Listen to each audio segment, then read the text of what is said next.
Pinanood ko ulit ang one of the best action movie of all time. Magsisimula ito kay Rama kasamang iba pang mga sundalo na papasok sa isang building kung saan may huhulihin silang isang napakasamang tao. Ang building na to ay sobrang laki at lawa kaya hindi magiging madali yung pagkuha nila sa kanya. Pagdating nila doon sa may building noong una, madali lang naman nila itong napasok but eventually, dito magsisimula yung napakalaki nila mga problema. Ito ay naisa-isa silang bawian ng buhay ng mga taong nakatira dito.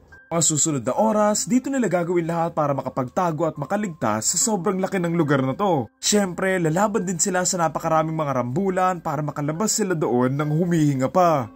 Title ng movie, The Raid Redemption. Taan nyo, walang John Wick kung walang The Raid, ganun ka-impluensya tong movie na to. Alala ko nung high school ako, sobrang favorite ko yung mga labanan nila dito. Lagi kong pinapanood tuwing nag-aaral ako, kumakain, kahit nga natutulog ako, napapanaginipan ko na eh. Opening nito, ganyan-ganyan ako nung New Year eh. Pero ngayong June, tanghali na ako gumigising.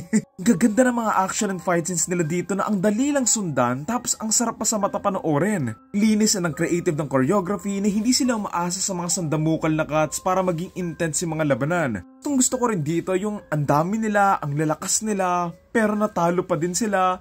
Ewan ko ba, ang satisfying ng ganun para sa akin. Parang confident na confident ka, tapos bigla kang sinapak. Ganda rin ng mga characters nila dito na ibang-iba sila sa isa't isa. Gustuhan ko kung paano nila pinakilala kung gaano kasama yung villain, nakakatapos lang niya kumain, tapos bigla lang siyang may binengbeng na parang wala lang. Din na rin to si Mad Dog tsaka yung lalaki may machete na nakakatakot talaga sila na sa itsura pa lang nila halatang walang magandang gagawin eh. Siyempre like I said, napakaangas ni Rama dito considering na rookie lang siya doon sa may team niya. Tapos nag-ala LeBron James siya sa pagbubuhat. Nakakatakot dito yung pagka-beng-beng nila tapos nung umilaw, tapos makikita mo yung mga anino ng mga kalabang nagtatago sa may dilim. Etong scene na to, yung nagtatago sila sa may pader. Yay! Gustuhan ko rin dito kung paano nila ginamit yung lugar sa mga action scenes nila na ramdam mo yung kasikipan ng lugar. Kahit sa isang lugar lang sila nagrarambulan, hindi siya naging boring. Kumbaga nakahanap sila ng paraan to make each fight scenes unique, like the hallway fight scene, Mad Dog vs. Jaka, 2 versus 1, yung laboratory fight scenes, ang gaganda. Dagdag mo rin ang galing ng mga performance ng mga actors na believable sila as a commando or SWAT or police. Sabi din si Mad Dog dito kung di lang siya kalaban, idol ko na yan eh.